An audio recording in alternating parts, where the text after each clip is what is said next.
On a abordé hier la question de la liberté, selon saint Augustin. On avait passé de saint Thomas d'Aquin à saint Augustin. On va repasser à saint Thomas d'Aquin aujourd'hui.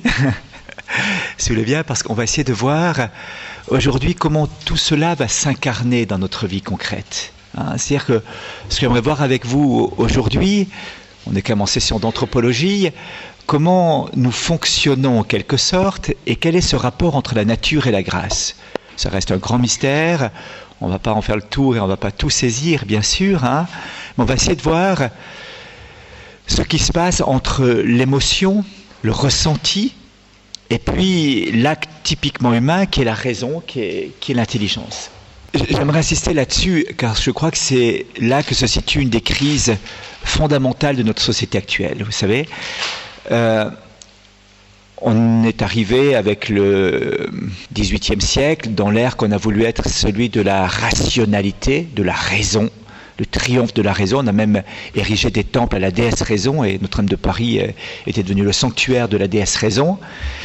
Et finalement, une raison qui est coupée de la raison avec un grand R, de celui qui ordonne toute chose, de Dieu, devient vite folle. C'est Chesterton qui disait que le monde était plein d'idées chrétiennes devenues folles. Eh bien, je crois que c'est un petit peu ça. Les idées qui sont coupées de leur source deviennent folles. C'est comme un poulet à qui on coupe la tête, il continue à courir, mais de manière un peu désordonnée. Eh bien, une humanité qui est coupée de sa tête, de Dieu, finalement, même dans l'ordre propre de la nature, devient un petit peu désordonnée. Alors, qu'est-ce qui s'est passé ? Eh bien, petit à petit, comme la raison n'avait plus une lumière supérieure pour l'éclairer, qui l'a libéré, qui l'ordonnait. On a vu hier que la foi était la liberté par rapport à l'erreur. La raison s'est mise à errer, elle est devenue très sèche et très asséchante. Et du coup, quelle était la conséquence de cela ? C'était l'émergence du sensible, de l'émotionnalité. Au point que finalement, l'émotionnalité a englouti la raison. Il y a une sorte d'excroissance de l'émotionnalité qui engloutit la raison. On parlait il y a quelques années en arrière, vous avez tous entendu parler de ça, du quotient intellectuel. Quel est ton QI ? T'en es où avec ton QI ? À 163. On était là, on se battait pour le QI. Et bien maintenant, c'est dépassé. Maintenant, c'est le QE, le quotient émotionnel, qui devient l'élément prédominant en matière de recherche d'emploi, en matière de cadre et tout ça. Le QE, quotient émotionnel, quelle est ta capacité de réagir émotionnellement dans des situations difficiles ? Alors les stages de formation, les stages de training, comme on dit, eh bien, se font en fonction de l'émotionnalité, non plus en fonction de la raison. Comment tu ressens les choses, comment tu es capable de gérer affectivement, émotionnellement une situation. Bien sûr que c'est important, mais il y a une sorte d'excroissance de l'émotionnalité dans notre société qui fait que la raison est parfois engloutie par l'émotionnalité. Et alors, Jean-Paul II, dans son livre sur le personnéaque, disait il y a une sorte même d'émotionnalisation de l'intelligence qui fait que l'intelligence ne peut plus jouer son rôle de gouvernail du bateau. Vous savez, il y a des vents qui viennent de tous les côtés, et puis il faut quand même qu'il y ait un gouvernail pour que le bateau garde le cap. Eh bien, la raison, l'intelligence qui devrait éclairer par la foi ensuite, qui devrait garder le cap, permettre de garder la ligne, eh bien, est comme engloutie par cette excroissance de l'émotionnalité. Alors ça a deux conséquences un peu graves, si vous voulez. La première conséquence, de manière générale, c'est que si je ne ressens rien, alors je ne sais plus très bien où j'en suis. Aujourd'hui, il faut faire des sports extrêmes, taux d'adrénaline, expérience limite, comme ça, pour que véritablement il y ait une émotion qui soit en moi, de façon à ce que j'ai l'expérience que j'existe. Je n'existe qu'à travers une expérience émotionnelle forte. Et moi, je suis frappé de voir des jeunes qui, dans le sport extrême, que je côtoie un petit peu comme ça, les risques qu'ils prennent. On invente toujours des nouveaux sports extrêmes, c'est incroyable. Avant, c'était l'escalade, sans corde, sans rien du tout. J'ai connu ce milieu. Et maintenant, c'est le best jump, comme on dit. Alors, on saute d'un immeuble en parachute. On se crache souvent au milieu parce que le parachute n'a pas le temps de s'ouvrir ou je ne sais pas quoi. On a inventé des nouveaux jeux, une sorte de vol avec des ailes comme ça, qu'on se pend. Enfin, il y a des choses vraiment incroyables qu'on invente pour se faire peur, en quelque sorte. c'est la première conséquence négative, j'allais dire, de cette rationalité qui est arrivée à une dérive de l'émotionnalité.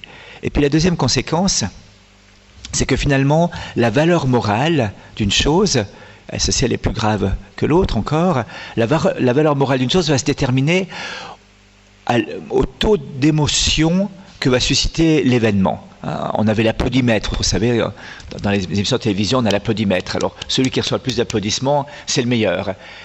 L'événement qui reçoit le plus d'émotions, c'est le meilleur. Des bébés phoques sur la banquise qu'on massacre, alors là, toute la télévision, tous les médias s'en prennent, catastrophe planétaire. C'est pas gentil de faire ça, mais enfin, par rapport aux enfants qu'on maltraite, par rapport aux personnes âgées qu'on ne respecte plus, et toutes ces questions-là, il y a quand même une différence de valeur.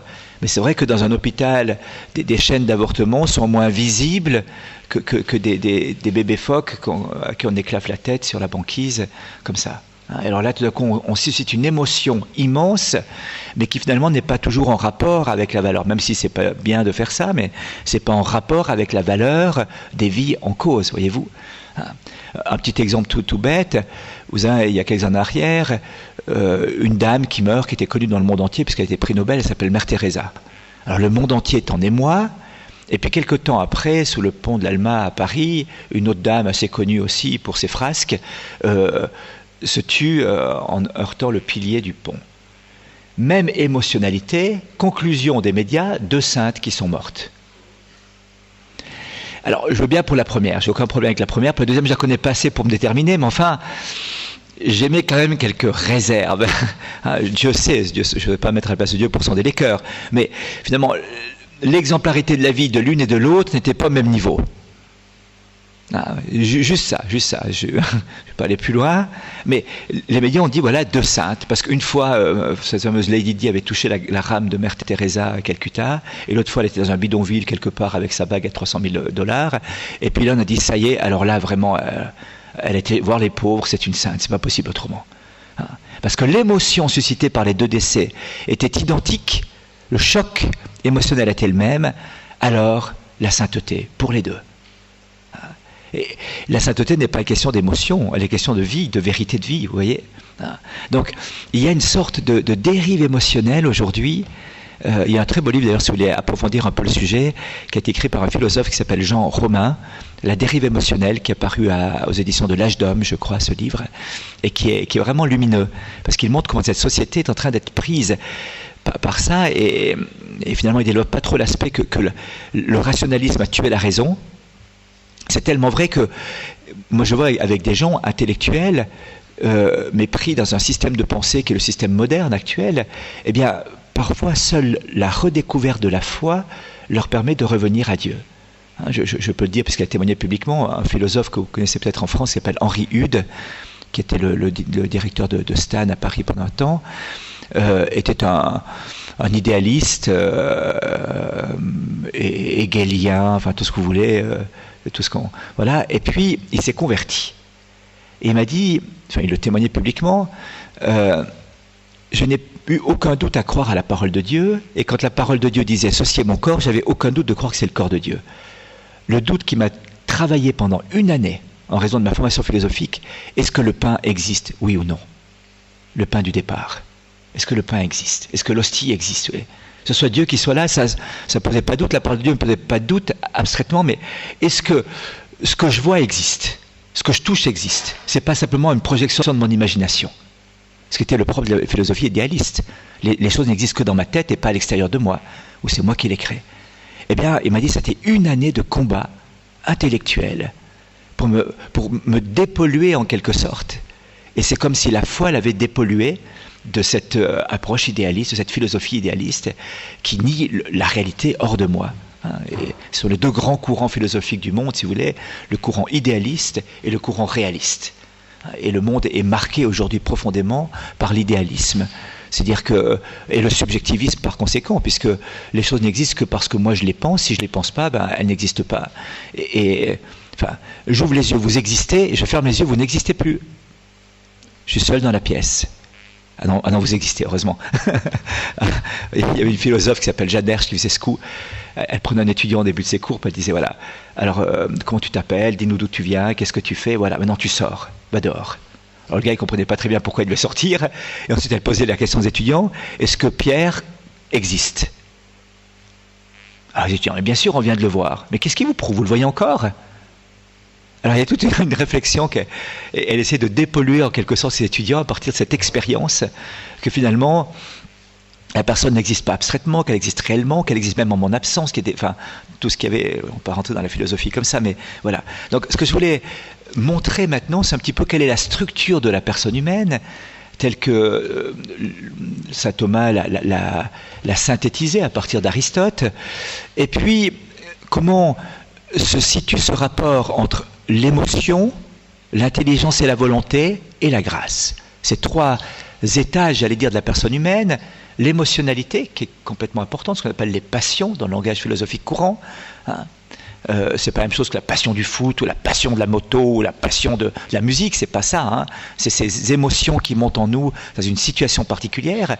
Comment la raison, l'intelligence et la volonté vont devoir gérer les passions, et comment ensuite la grâce va m'aider à vivre comme un homme vertueux, c'est-à-dire un homme qui vit selon le bien et le vrai, dans une constance du bien et du vrai. Alors, la première chose qu'on va essayer de voir, est-ce que ça, voilà, il faut faire autrement, hein. Non, ça va aller. On va juste essayer de voir rapidement quel est un petit peu le schéma anthropologique, c'est des grands mots, mais enfin, vous allez vite comprendre ce que ça veut dire, de la personne humaine. Comment Dieu nous a construits. On a vu hier que l'homme, et avant-hier aussi, que l'homme était un corps et une âme, un corps animé et une âme incarnée, qui avait une unité. On peut aller un petit peu plus subtilement dans le projet. Alors d'abord, il y a ce que les classiques appellent une âme végétative. Alors l'âme n'est pas l'âme spirituelle comme on disait avant, c'est un autre mot. Ça veut dire le principe de vie. L'âme végétative. Qu'est-ce que ça veut dire? C'est-à-dire qu'une partie de mon être participe à la nature végétative, animale, physique. Il y a trois fonctions là qui vont être importantes. La nutrition. L'arbre dehors se nourrit, l'herbe dehors se nourrit, et le chien et le chat qui se promènent là se nourrissent aussi. Hein, donc, et l'homme se nourrit. Il y a une fonction de croissance, l'arbre pousse, le petit chat devient gros chat, c'est des fois un petit peu ennuyeux d'ailleurs, un tout petit chien quand il devient gros chien ça devient ennuyeux et dangereux parfois, et puis l'homme grandit aussi, physiquement. Hein. Et puis donc nutrition, croissance et reproduction. Voilà. Hein, les êtres se reproduisent et l'être humain se reproduit aussi à travers son corps. Ça c'est le premier degré de la personne humaine, si vous voulez. Il y a un deuxième degré qui est le niveau sensible, que les classiques appellent l'âme sensitive. C'est toute la partie de l'émotionnalité, de la psychologie. Pardon?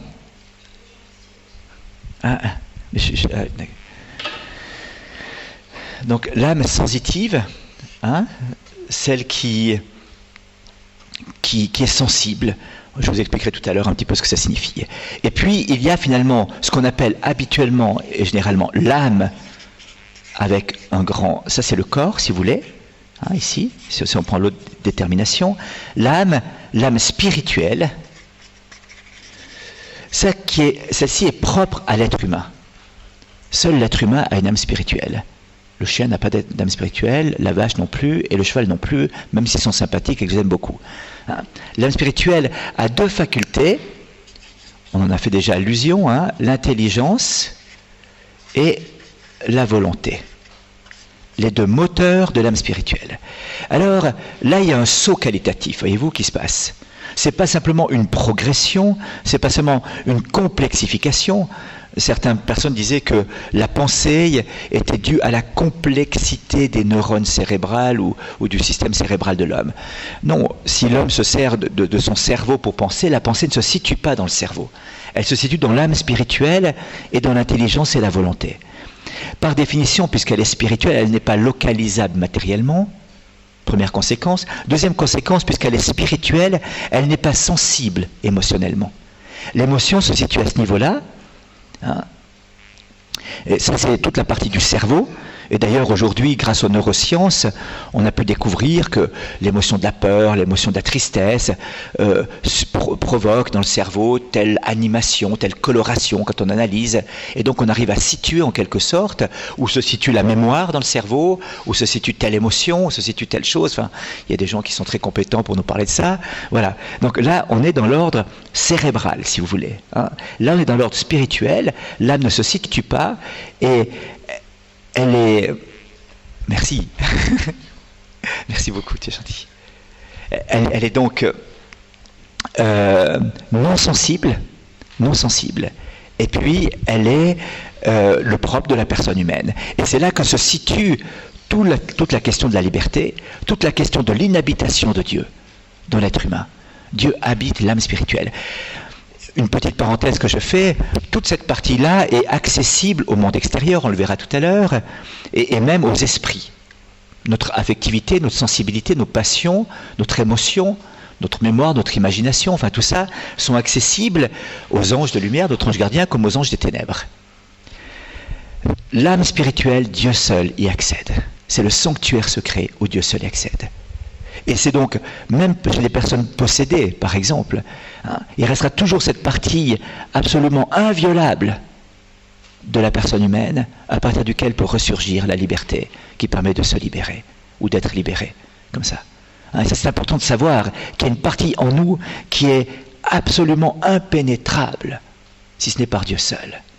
Et je peux lui refuser d'y accéder, bien sûr, je peux lui fermer la porte. Mais cette partie-là, c'est le sanctuaire secret. Alors bien sûr, s'il y a des influences extérieures, on le verra, s'il y a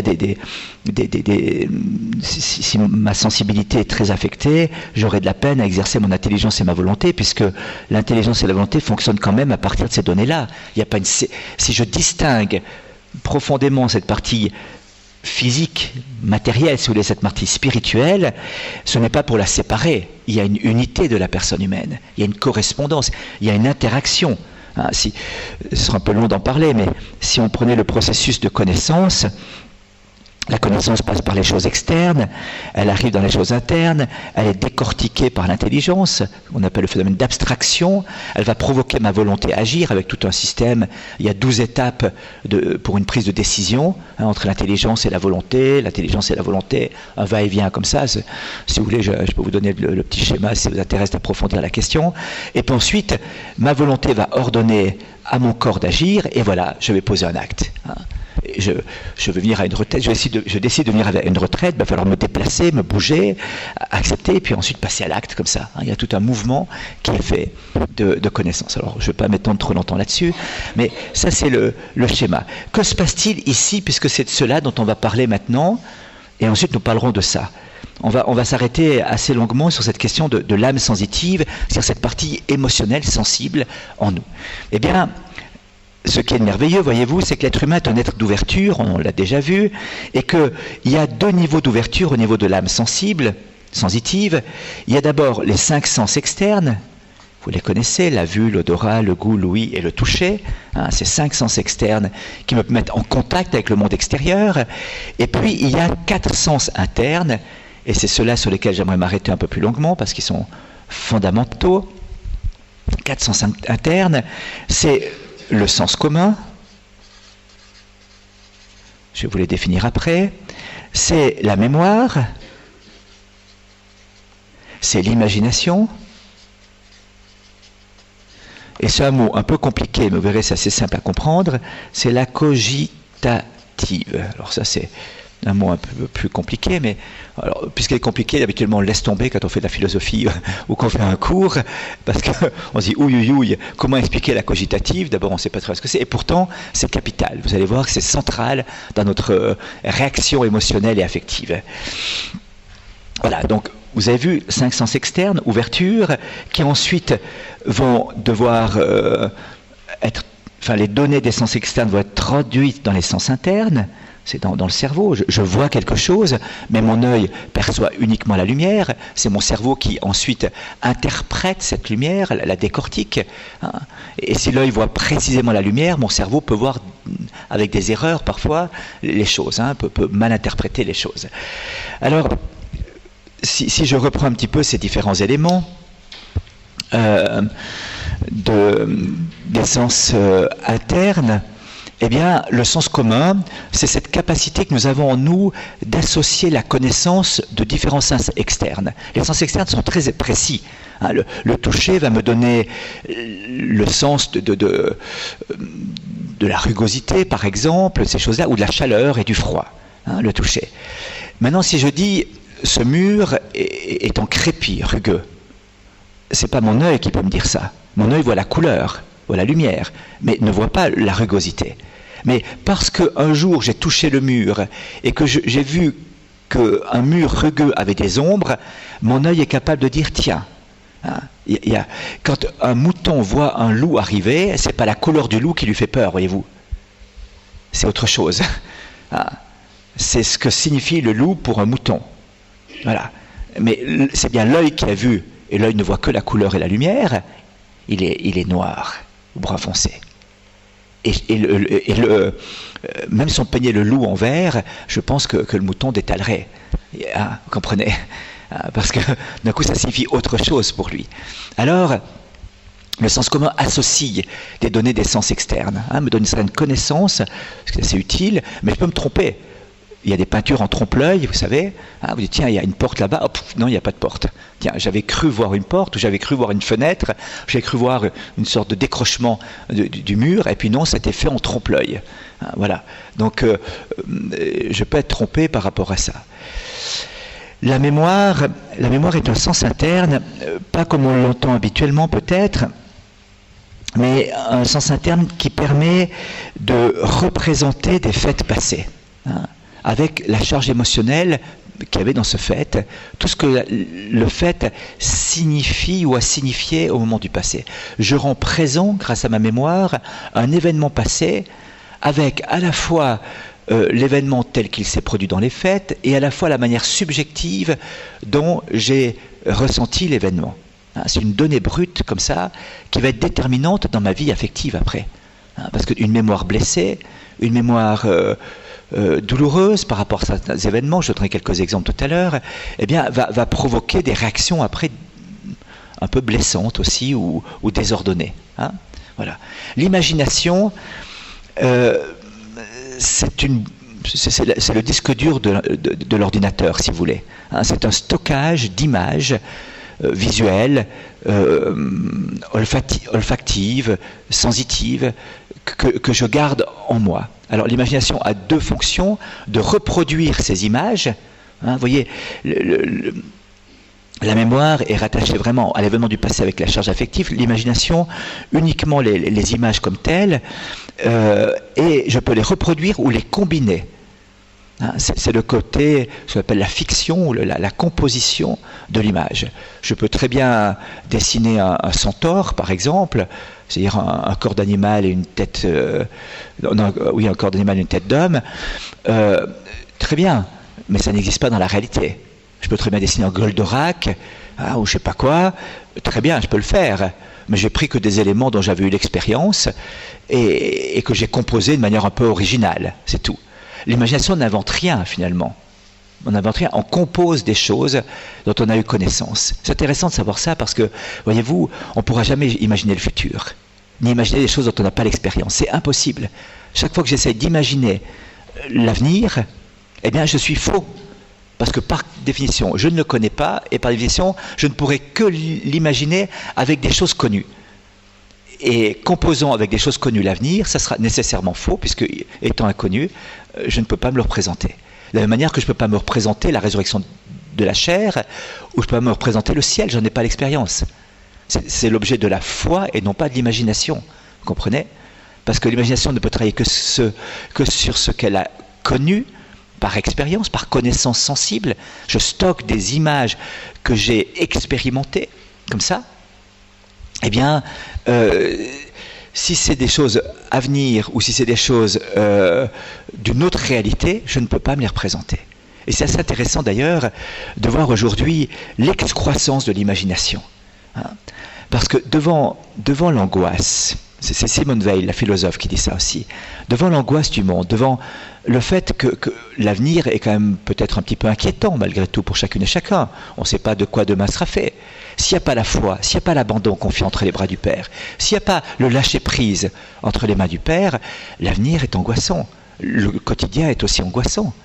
Et alors, Simone Weil appelle ça l'imagination combleuse de vide. C'est-à-dire que quand la grâce ne prend pas la place et ne mène pas l'âme dans le repos avec Dieu, alors l'imagination fait son job. Et ça devient Hollywood, Cinecittà, et tout ce que vous voulez ensemble, qui tourne en 5 dimensions, avec 6 salles en même temps, dans la tête. Ah. Et alors là, on y va pour le film. On est réalisateur, acteur, scénariste, on fait la musique aussi, et on fait la mise en scène. On est tout, à la fois. Et ça tourne, et ça tourne, et ça tourne. Et finalement, cette imagination, c'est très intéressant. Il y a une sorte de vase communicant entre l'abandon confiant et l'excroissance de l'imagination. La fuite du réel, finalement, par l'imagination aussi. Regardez toute cette quête du virtuel aujourd'hui. Hein. Il y a des jeunes qui vivent, mais entièrement en dehors du réel. Et certains psychiatres, c'est pathologique au point que des psychiatres, aujourd'hui, pour traiter certains jeunes, doivent rentrer par ordinateur dans le monde virtuel dans lequel ils sont enfermés. Donc il y a des villes virtuelles où ils sont créés un personnage. Ils rentrent là-dedans en tant que psychiatre, donc ils s'inscrivent comme psychiatre dans le jeu, et vont trouver la personne dans le jeu pour essayer de décortiquer, débloquer la virtualité dans laquelle la personne est enfermée, pour la ramener au réel, et ensuite ils vont trouver la personne en direct, et puis maintenant on va commencer le travail. Donc c'est un phénomène très très courant au Japon et aux États-Unis, ça commence à venir en Europe, où la seule manière d'accéder aux jeunes malades, à l'adolescent malade enfermé dans son monde virtuel, c'est de passer par ce même monde virtuel pour essayer de le rejoindre là, afin de l'en sortir et de le rejoindre ensuite humainement parlant, entre 4 yeux autour d'une table ou dans un cabinet médical. Donc aujourd'hui on vit vraiment une sorte de pathologie de l'imagination. Et donc, sens commun, assembler des données des sens externes pour en faire une sorte de connaissance unique. Il y a une certaine connaissance sensible, hein, vous voyez. La mémoire, l'emmagasinement de faits du passé avec leur charge émotionnelle et tout ce que ça impliquait pour moi dans l'événement passé. L'imagination, ce stockage de données, d'images et cette composition des images. Et puis, ultimement, la cogitative. Alors j'ai dit, c'est un mot compliqué, mais c'est capital. La cogitative, c'est cette capacité de réagir émotionnellement, la première réaction émotionnelle dans une situation particulière. Il y a une sorte de jugement sensible. Il y a 2 jugements. Quand on agit, quand on vit, on pose 2 jugements. Un jugement sensible, la première réaction, oh ce type il me revient pas. Oh sa tête, je peux pas, non. Ah, sympathie, antipathie, d'un coup un rejet, une attitude comme ça, hein, qui vient émotionnellement. Première impression qui est là, première impression sensible.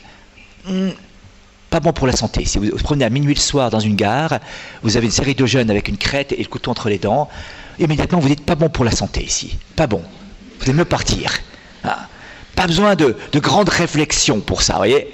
Pas besoin de grandes réflexions. Vous dites là, non. Là, statistiques de vie, d'espérance de vie relativement faibles. Comme ça, voilà. Donc, ça c'est la première impression. Peut-être que ce sont des gens très sympathiques. C'est complètement faux, peut-être, l'impression. Mais il y a quand même quelque chose qui s'est produit au premier abord. Hein. C'est pour ça qu'il y a un deuxième jugement, c'est le jugement moral. La conscience qui va poser un jugement à partir de ça. Et là, ce sera l'intelligence et la volonté qui va devoir travailler à partir de là. Hein. Alors, qu'en est-il de la cogitative? Bien sûr, cette impression, ce premier jugement, qui va estimer les choses. Estimer, c'est le nom qu'on donnera chez l'animal, l'estimative chez l'animal. Estimer, juger, cogitative, il y a déjà quelque chose de rationnel, mais ce n'est pas encore dans la raison, dans l'intelligence, c'est encore dans la sensibilité, qui va juger la situation en fonction, selon que cette situation est utile ou nuisible pour moi. C'est en fonction de l'utile et du nuisible. Donc le centre de gravité, le centre d'intérêt, c'est moi. Donc cette personne est sympathique parce qu'elle me rend service, cette personne est antipathique parce qu'elle me demande des services. Vous voyez, c'est très basique. Hein. Chez l'animal, ça s'appelle l'instinct. Ceci, ça vous donne une analogie, hein, de comprendre un petit peu ce que ça veut dire. L'animal réagit instinctivement par rapport à des situations. Chez l'animal, l'instinct se forme, mais très peu. Il se dresse, l'instinct, c'est vrai. Hein, le dressage d'un animal, c'est de dresser l'instinct, d'utiliser l'instinct pour faire quelque chose à l'animal. Il aime bien le petit sucre, alors je lui fais dresser les pattes, puis quand il dresse les pattes, il a un petit sucre. Alors l'animal, il a compris que pour avoir un petit sucre, il faut qu'il dresse les pattes. C'est très basique. Pas parce qu'il m'aime beaucoup, puis qu'il a une grande affection pour moi, qu'il dit « Oh, il est gentil, je vais lui faire ce petit cadeau. » Pour lui, rien que pour lui, gratuitement. Le sens de la gratuité n'existe pas chez l'animal. Hein. Et on a des chats chez nous, je leur donnais de temps en temps à manger. Dès qu'ils me voyaient, ils venaient vers moi, mais depuis que je leur donne plus à manger, ils me snobent. Ah, on n'a plus la même relation comme ça. Par contre, quand la personne qui leur donne à manger arrive, tiens, alors là il y a une affectivité extraordinaire, il court, il miaule, il se précipite dans les jambes, c'est vraiment merveilleux. Ah, c'est assez basique, voyez-vous, je pourrais être frustré par ça, mais enfin, on passe au-dessus de ces choses-là, voilà. Voilà, donc la cogitative, cette capacité de réagir émotionnellement à un événement. Alors, voyez-vous, cette cogitative, elle peut être aussi blessée. Prenons un exemple, vous êtes dans le train et tout d'un coup le train se met à freiner. Il y a 2 personnes dans le train qui sont là. Première personne, et elle s'accroche, elle s'appuie le dos, elle change de position. Et l'autre continue à lire son journal tranquillement. Qu'est-ce qui s'est passé? Première réaction, la personne peut-être avait vu un accident de train en Inde 3 jours auparavant à la télévision, mémoire, réaction, coup de frein, accident, panique, aïe aïe aïe pour ma santé, ou je me planque. Et l'autre, coup de frein, feu rouge, retard, attendre un autre train, tranquille quoi, cool. Tranquille, on continue le journal. Donc un même événement va provoquer chez une personne 2 réactions différentes. Toute notre vie est faite là-dessus. Toutes nos premières émotions, nos premières réactions sont faites là-dessus. Il y a une personne qui arrive, oh, cette personne ne me revient pas. Elle a le nez de mon arrière-grand-père qui m'embêtait toujours. Son nez provoque en moi le souvenir de mon arrière-grand-père qui me donnait des claques. Et tout d'un coup, j'aime pas cette personne. Elle est très sympathique, elle est très gentille, elle est merveilleuse, elle a beaucoup, mais je suis bloqué par ça. Hein. Vous voyez, donc, chez l'homme, ce n'est pas un instinct. Quand on parle de l'instinctothérapie, par exemple, c'est complètement aberrant chez l'homme, parce que c'est pas comme ça. La cogitative se forme, se construit. Il y a très peu d'instinct et beaucoup d'acquisitions éducationnelles, culturelles, existentielles. C'est pour ça qu'il faut beaucoup de temps pour faire un petit homme. Je disais l'autre jour que Peter Singer disait, ce philosophe australien qui enseigne aux États-Unis, à la Princeton University, que le critère déterminant entre les êtres, c'était la sensibilité et la capacité d'autonomie. Et un petit cochon est plus autonome qu'un petit enfant à 6 mois. Et donc il faut sauver le petit cochon, un petit enfant. Mais c'est normal parce que le petit cochon a des instincts. Le petit homme doit acquérir, se former à la fois là et à la fois là. Hein, donc on ne dresse pas un enfant, on l'éduque ex ducere. On le conduit d'un état où il est pour aller vers un autre endroit où il doit être, dans sa pleine stature de son humanité. Parfois, il faut dresser d'autres choses aussi, parce qu'il y a aussi une partie sensible ça peut être utile. Des contacts physiques ne sont pas inutiles pour faire rappeler la réalité. Hein. Mais c'est pas ça le propre. On dresse un animal, mais on éduque un enfant. Hein. C'est pas les mêmes principes, c'est pas les mêmes manières de faire. On fait appel à la raison, à l'intelligence, à la volonté, au vrai, au bien, mais aussi à la gestion des émotions et de la sensibilité. Alors voyez-vous, c'est capital de bien comprendre que cette cogitative va me donner une connaissance première, sensible, d'une réalité à laquelle je suis confronté. Et cette connaissance sensible première va provoquer en moi un certain nombre d'émotions ou de passions. Je vais réagir devant cette situation. Il y aura une réaction en moi. Et c'est là que saint Thomas d'Aquin dénombre 11 passions qui peuvent monter en moi devant cette réalité sensible. Et c'est ce qu'on va voir maintenant, en tout cas on commencera à voir ces 11 passions de l'âme sensible. Vous avez compris, ça va, c'est un peu clair, c'est pas trop compliqué, hein. C'est très existentiel, hein. On vit ça tous les jours. Vous arrivez à table à midi, oh non, oh. la soupe j'aime pas, le pain sec et la flotte. Oh là là, d'un coup, ah bah oui, j'aime bien, voilà, fantastique. Ah moi, je suis un peu habitué à la 16, fantastique, fantastique. Hein.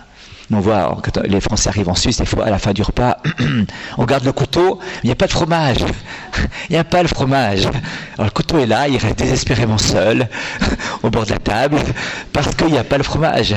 Alors on sent une certaine tristesse qui monte, pas exprimée, pas désespérante, mais quand même, il y a un petit truc qui arrive des fois, comme ça.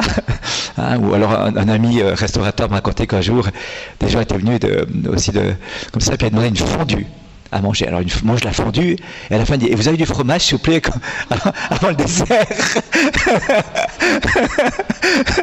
Alors, ensuite, il y a peut-être des problèmes de digestion qui ont dû se poser.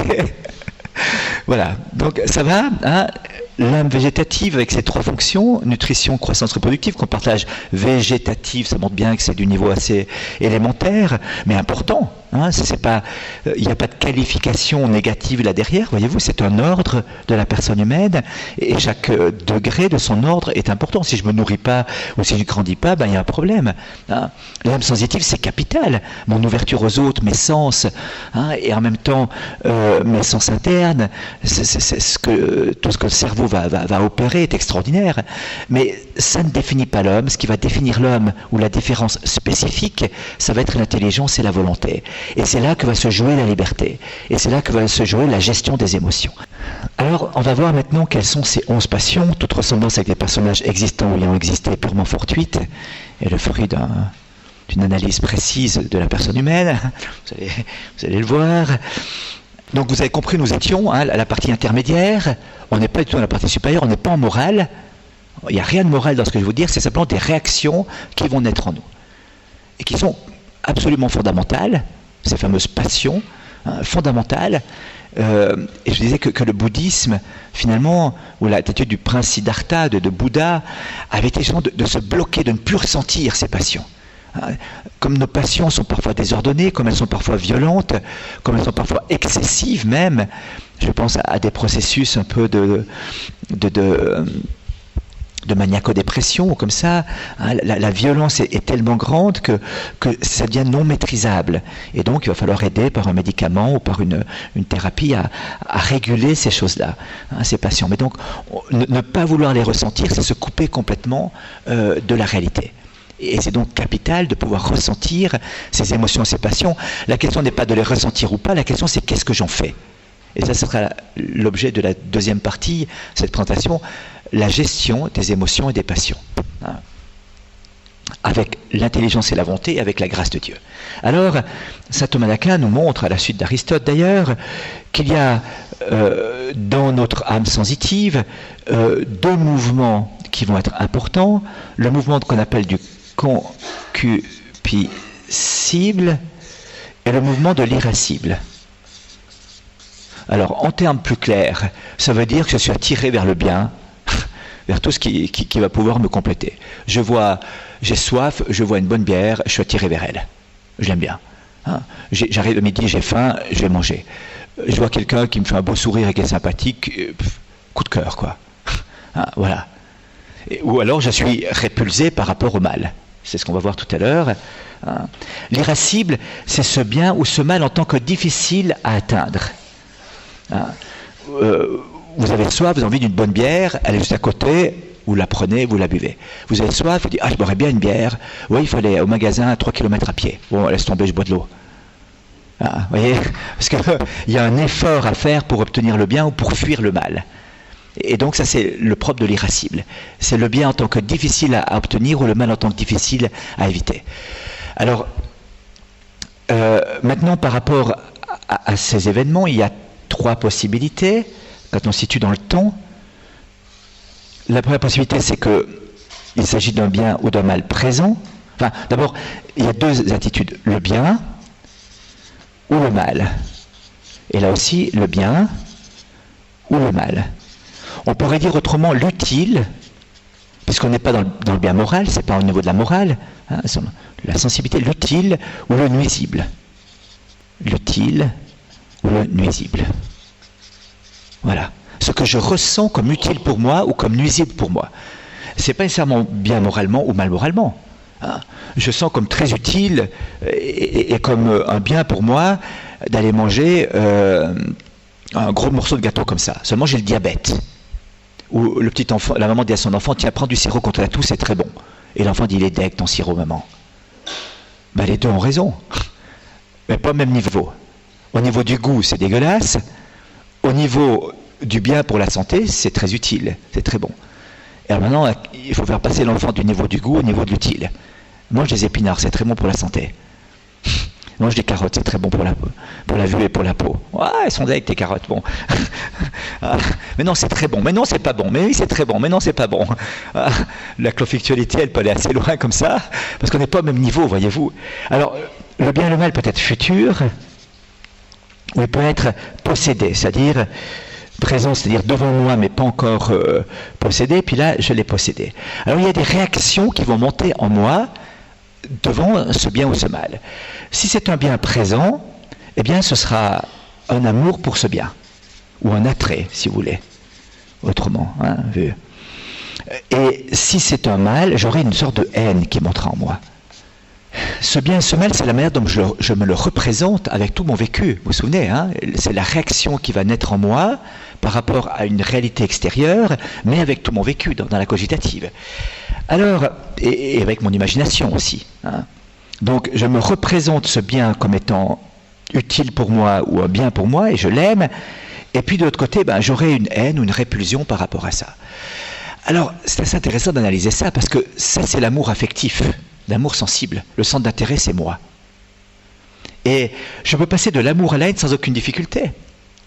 Roméo aime Juliette. Elle est magnifique, Juliette, elle est fantastique, elle a fait un beau sourire, elle a préparé un bon repas. Mais j'aime Juliette. Et Juliette lui dit, écoute, tu ne pourrais pas me faire la vaisselle. Mais elle m'énerve. Mais elle m'énerve. Haine qui me monte dans le cœur. Haine. Mais elle m'énerve, elle casse les pieds, mais de quoi je me mêle? Oh là là, pas possible.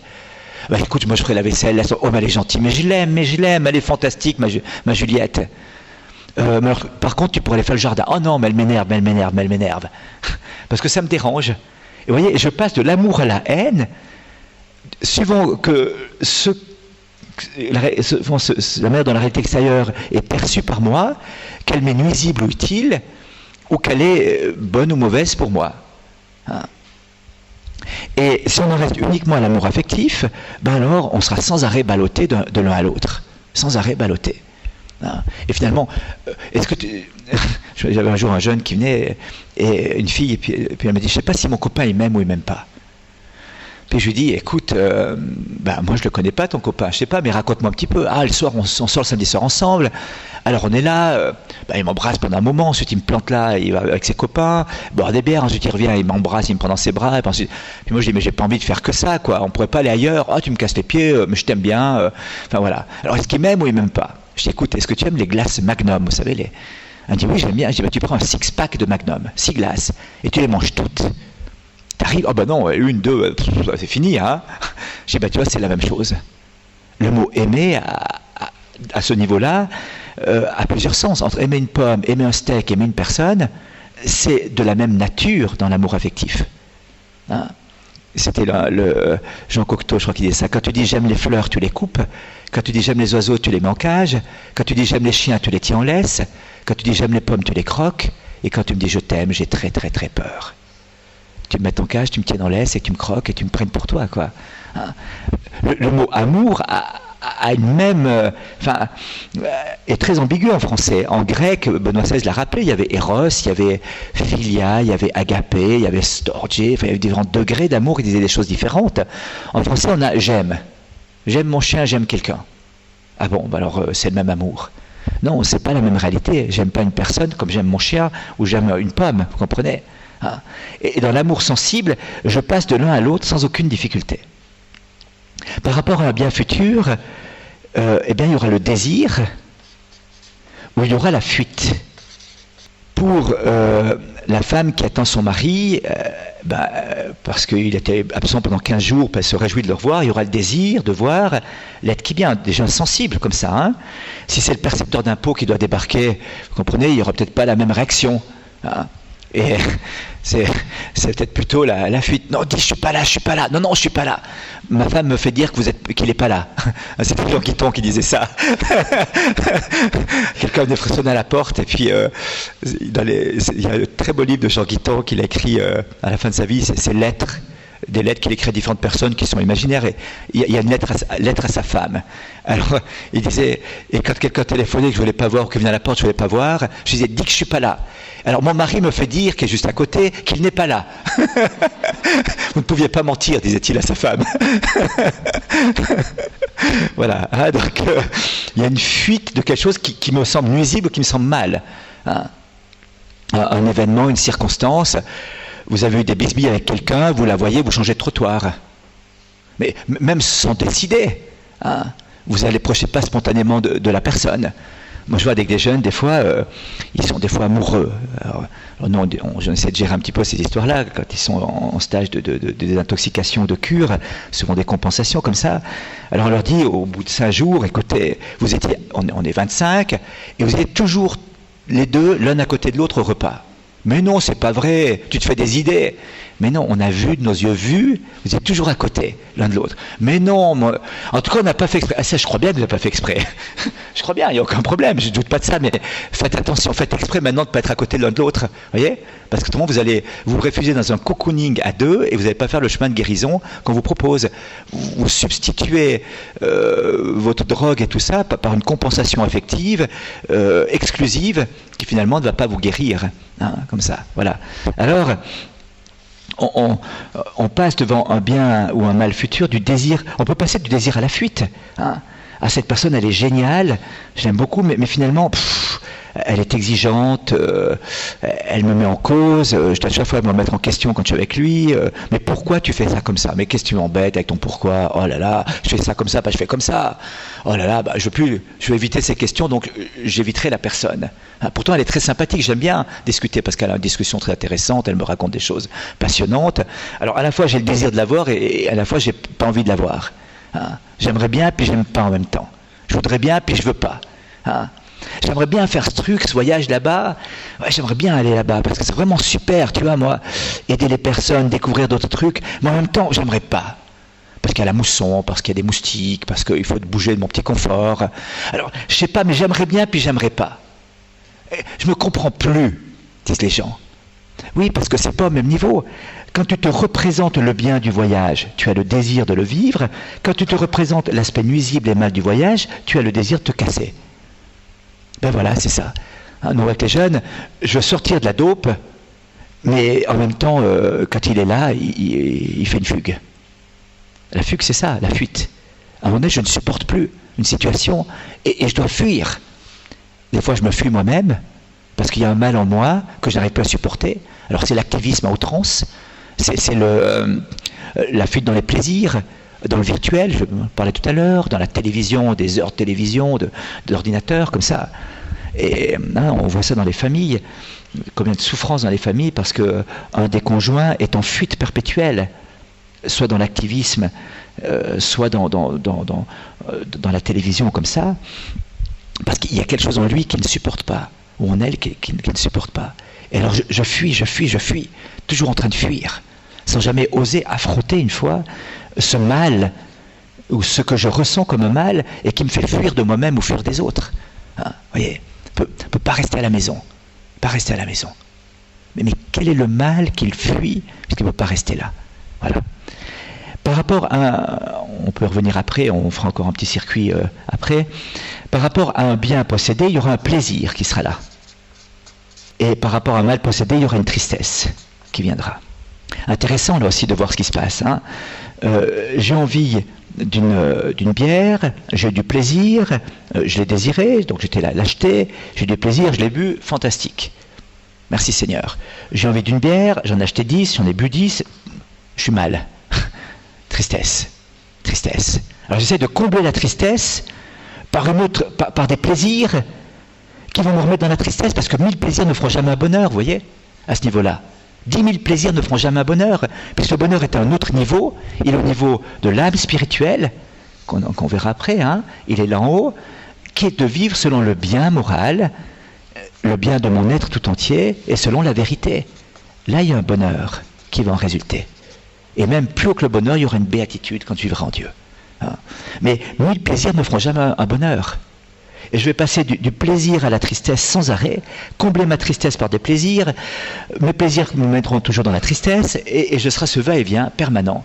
Je serai toujours en train de vivre avec un mal qui me ronge et dont je n'arrive pas, dont la racine est peut-être plus profonde parfois hein, que le seul fait de ces plaisirs, qu'ils soient sexuels, de consommation, je ne sais quoi. Voilà. Hein.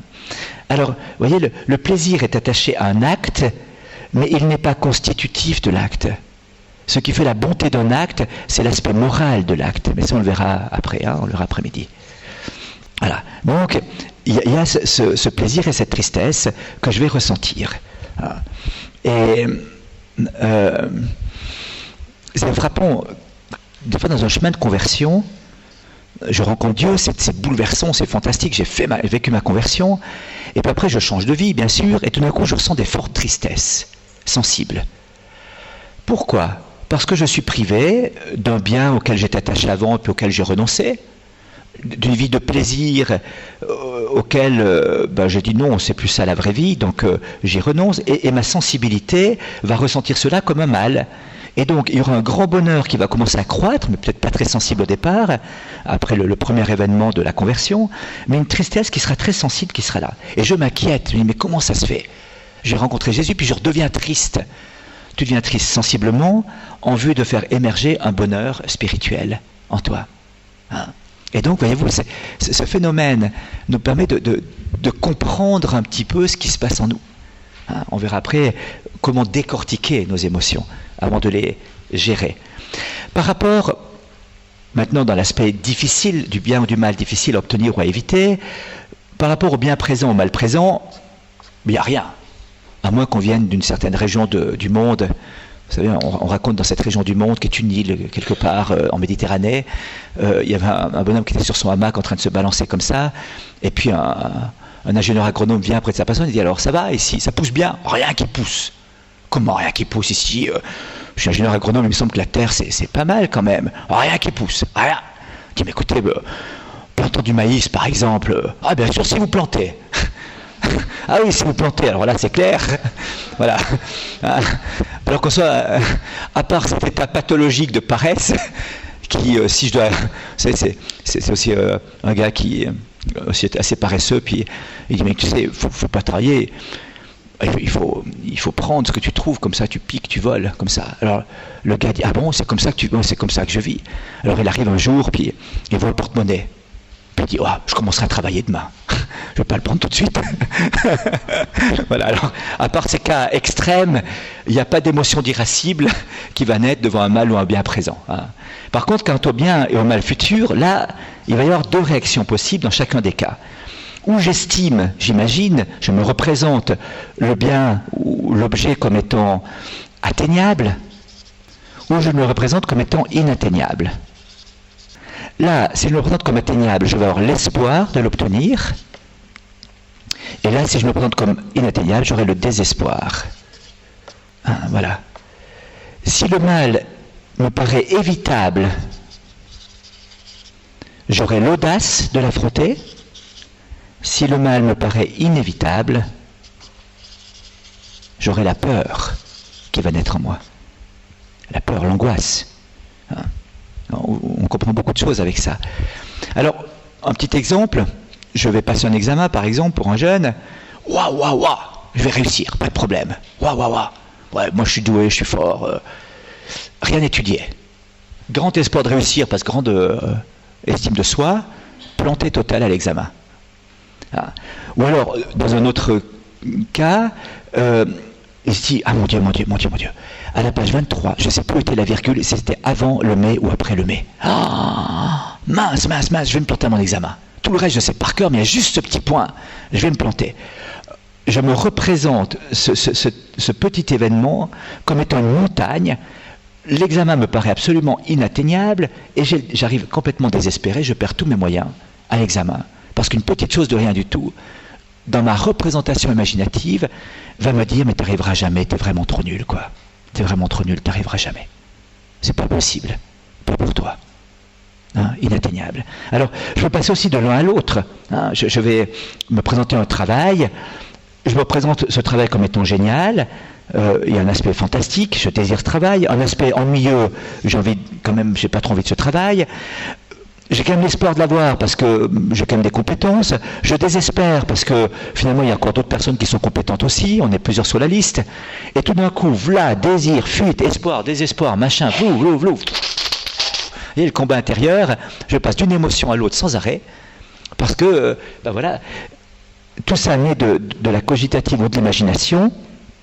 À un moment donné, je me dis, tiens, c'est génial, ce travail, c'est vraiment exactement ce qu'il me faut. Quelqu'un me dit, mais écoute, c'est pas tellement pour toi ce truc-là, tu te vois enfermé dans un bureau 8 heures par jour, non, c'est 35 heures maintenant chez vous, ça fait un peu moins, voilà, alors quelques heures par jour, mais il a raison, c'est vrai, non, moi je pourrais jamais supporter ça, jamais. Donc, eh bien, voilà.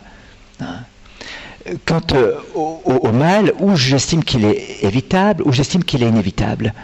S'il est évitable, j'aurai l'audace de l'affronter. S'il est inévitable, j'aurai la peur. Ces passions, elles sont aussi chez l'animal. On raconte, les chasseurs nous racontent un chasseur à courre me racontait que quand ils avaient traqué le cerf et qu'il était coincé dans des bosquets à un moment donné, qu'il ne pouvait plus bouger, essoufflé et fatigué, et que les chiens étaient là en train de le cerner, ou bien il attaquait, ou bien il était paralysé sur place, voire même qu'il mourait d'une crise cardiaque sur place. Paf, terminé. La peur était telle qu'il se représentait le mal, et ça, il avait bien raison d'ailleurs, comme absolument inévitable, coincé derrière des chiens devant et des fusils qui arrivent. Bon, à moins que le type soit vraiment mal en tir, il y a peu de chances de s'en sortir. Eh bien, mourir de peur. Ou alors il disait, non, mais moi vraiment, je suis un cerf, quand même, je suis plus grand que ces petites bêtes. Et il courait. Et il agressait. Dans les deux cas, ça s'est terminé assez mal pour lui, et ça s'est terminé en gigot. Mais enfin, l'attitude de l'animal était quand même celle-ci, sensiblement, émotionnellement parlant. Et voyez-vous, l'angoisse qui naît parfois. L'angoisse, nous disent les psychologues ou les psychiatres, c'est une peur diffuse qui est en nous, qui vient d'un mal que je n'arrive pas à identifier exactement, et qui me prend petit à petit toute la psychologie, toute l'affectivité, comme ça. Par rapport à un bien ou un mal possédé, au niveau du bien possédé, il n'y a plus rien, puisque si je désirais une bière, que j'étais l'acheter avec l'espoir qu'elle se trouve au magasin, et que même si la vendeuse était un petit peu acariâtre, j'ai quand même osé l'affronter pour acheter la bière, et puis que j'ai pu la boire, eh bien j'aurais le plaisir d'avoir bu ma bière. Et c'est terminé, je serais désaltéré. Donc il n'y a pas de passion de l'irascible qui va naître devant un bien possédé. Par contre, devant un mal possédé, il y a une passion de l'irascible qui va naître. Alors elle est très peu connue celle-ci, je vous l'écris quand même. La colère. Vous avez entendu parler de ça déjà une fois, bien. Vous avez déjà vu une fois ces trucs-là. Voilà. Donc la colère se situe ici, vous voyez, ici, au niveau de l'irascible. Donc la colère s'accompagne souvent d'une tristesse. Ce sont les deux sentiments, deux émotions qui montent en moi, deux passions qui montent en moi. Devant un mal possédé, je serai à la fois triste et en colère. Et puis les gens disent, je suis triste mais je ne suis pas en colère, je suis en colère mais pas triste. Je suis triste et en colère quand même, toutes les deux, c'est sûr. Paradoxalement, saint Thomas d'Aquin nous dit que la colère est la plus noble des passions. La plus noble des passions. Pourquoi dit-il cela? Parce qu'elle est comme à la jonction de l'âme spirituelle, à la charnière, elle est encore sensible bien sûr, mais comme à la charnière de l'âme spirituelle, la colère étant une passion qui monte en moi, une émotion qui monte en moi, devant un sentiment subjectif, d'injustice. C'est pour ça que dans la Bible, on a souvent la colère de Dieu. Ça ne se situe pas là, la colère de Jésus. La colère au temple, c'est pas ça. Il n'a pas pété les plombs, Jésus, au temple. Non, cette espèce de je vais leur dire ce que je pense. Non, c'est une colère morale. C'est-à-dire une réaction devant une injustice morale. Elle était complètement ordonnée, la colère de Jésus. Il n'a pas commencé à dire, oh là, le fouet, un coup sur tout le monde, et puis après, oh man, j'ai fait une bêtise, j'aurais pas dû faire ça. Pas possible chez Jésus. D'ailleurs, il n'a pas tapé les hommes. C'est Saint Jean qui analyse parfaitement les sentiments humains, qui a une pertinence du regard. Chez Saint Matthieu, c'est bon, il chasse à tout le monde dehors, il renverse à tout le truc, il casse à la baraque, puis voilà. Chez Saint Jean, pas du tout. Il s'approche des changeurs, il verse la table, tant qu'ils ramassent leurs piécettes et qu'ils fassent les trucs qu'ils ont dégagés. il arrive chez les marchands de bœufs, il frappe les bœufs. Ben, le marchand, il n'est pas bête, il court après ses bœufs pour les récupérer, vous comprenez, il ne va pas laisser partir. C'est quand même du fric. Et chez les marchands de colombes, il dit, sortez d'ici, ne faites pas de la maison de mon père un repère de brigands. Faites ça dehors. Parce qu'il savait que les colombes étaient nécessaires à la liturgie. Joseph a apporté 2 colombes quand il est arrivé au temple, une pour l'offrande du Christ, du premier-né, et l'autre pour la purification de Marie. Donc c'était un acte liturgique, la colombe était au service de la liturgie, et l'attitude de Jésus est d'inviter les gens à sortir, fermement quand même, fermement. Donc c'est pas une explosion de colère à ce niveau-là, mais c'est vraiment un sentiment devant une injustice, enfin une réaction saine devant une injustice morale pour Jésus, morale. C'était une violation de la vertu de justice dont la première composante est de rendre à Dieu un culte et de respecter Dieu. La vertu de justice, la vertu morale de justice, est de rendre un culte à Dieu, de l'adorer. Là, c'est son injustice subjectif.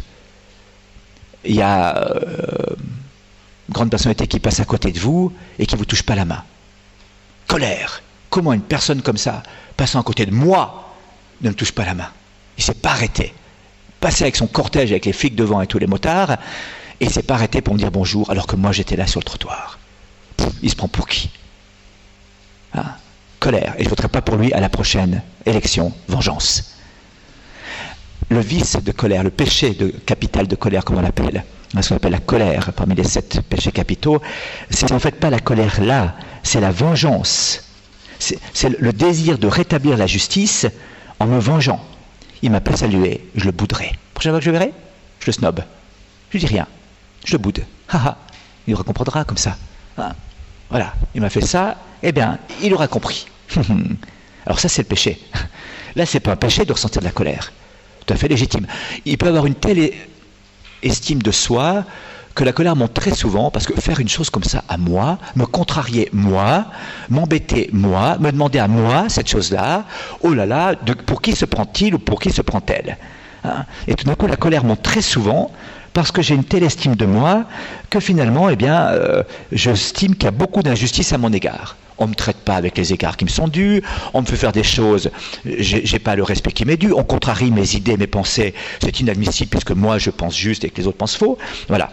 Donc je ressens tout ça comme une injustice, ce qui n'est pas nécessairement une injustice morale, vous comprenez, mais qui est subjectivement ressentie comme telle, et donc je pète les plombs, comme on dit, et je m'énerve. Mais ça suffit, c'est pas comme ça, je suis pas d'accord, oh là là. Ça commence à bien faire, vos histoires. Encore une fois, aller chez ces gens, non mais c'est pas possible. On a été il y a 3 mois en arrière, on va pas retourner tous les 15 jours quand même. Enfin, vous voyez, une interprétation subjective des situations. Voilà. Alors, dans tout cela, c'est génial parce qu'il n'y a rien de moral. Il n'y a rien de moral. On va ressentir cela. Un jour, une dame vient vers moi, elle me dit, vous savez, ça va très dur avec mon mari, c'est comme ça, vraiment, même qu'il me bat physiquement, c'est terrible. Vous savez, des fois, j'ai même de la haine contre lui. Je dis, c'est très bien, madame. Et puis, elle me dit, mais vous vous rendez compte de la haine? Je vous jure. Je dis, mais c'est très très bien, madame. Et je dis, et même que peut-être des fois, vous avez pensé de le tuer. Vous vous rendez compte où j'en suis? Elle dit, madame, vous êtes une femme tout à fait normale. Alors, c'est fantastique, je suis fier de vous, vous êtes normale. Mais la haine et même des idées de meurtre, vous vous rendez compte? Je dis, oui, vous êtes normal. Il ne faut pas passer à l'acte. Ça, c'est autre chose. Mais vous êtes normal de ressentir cela. Votre mari, objectivement, vous fait mal. Vous avez de la haine, vous avez envie de partir. Vous avez de la tristesse, vous avez de la colère. La colère qui veut se changer en vengeance, éliminer le mal. Comme je ne peux pas le fuir et que je dois rester là, eh bien, par ma colère, je veux éliminer le mal que je ne peux pas fuir. C'est tout à fait naturel. Si je ne peux pas le fuir, la fuite est l'attitude la plus ordinaire et peut-être la première devant le mal qui se prend à moi. Si je ne peux pas fuir, alors j'aurai la peur qui peut se transformer en paralysie et en implosion intérieure. J'implose intérieurement, paralysé par l'angoisse qui me... comme ça, j'étouffe. Ou alors la colère qui va venir, et la colère va vouloir se transformer en vengeance. Eh bien, je préfère qu'il soit mort plutôt qu'il existe encore. Puisque je ne peux pas le fuir, et bien je ne peux pas vivre avec ce mal devant moi tout le temps. Donc, affectivement, sensiblement, subjectivement, non moralement, Émotionnellement parlant, voilà les attitudes qui peuvent naître en moi. Et comme je vous l'ai dit tout à l'heure, il peut y avoir plusieurs mouvements. Hein, l'amour, le désir, l'espoir, mais la peur en même temps. Donc je vais pas l'action, j'aurai une tristesse. Voilà. Hein, et on peut passer d'une à l'autre dans une même situation, suivant comme je me représente dans l'imagination, ou suivant comme je vis émotionnellement dans la cogitative la circonstance à laquelle je suis confronté. Et il n'y a absolument rien de moral, au contraire, un être humain normal ressent toutes ces choses-là. Et c'est même tragique de ne pas ressentir ça. Il y a peut-être parfois une dérive pathologique, où, comme je disais tout à l'heure, eh bien, l'emprise de l'émotion est si forte que je n'arrive plus à la maîtriser.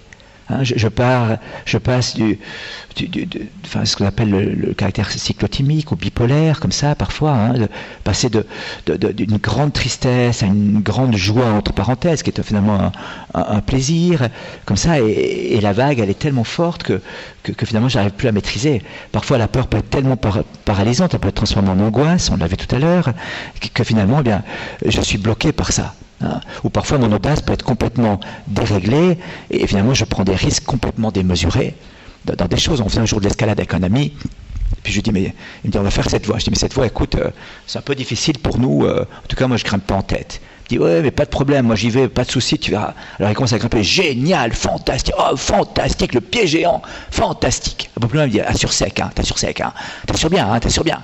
Un peu plus loin il me dit attention je vole, pof. Alors il y avait l'espoir d'atteindre, il y a eu l'audace d'affronter, il y a eu la tristesse d'échouer. Donc, et la colère parce que la voie lui avait résisté. Cochonnerie de voix, pas possible, c'est quoi pour des histoires, ils ont mal assuré, ils n'ont pas mis assez de pitons, pas possible, qu'est-ce qu'ils font là, quel est l'imbécile qui a ouvert cette voie, il aurait pu marquer. Mais non, c'est toi qui es un imbécile. Il faut juste que tu lises le topo correctement, puis voilà, c'est pas l'autre. Hein. Tu rejettes ta colère sur l'autre parce que tu es confronté à un mal qui est un échec, mais le problème c'est toi, c'est pas le voisin. C'est toi, c'est pas le voisin. Hein. Voilà. Alors, on garde ça, après-midi on verra comment gérer moralement ces passions.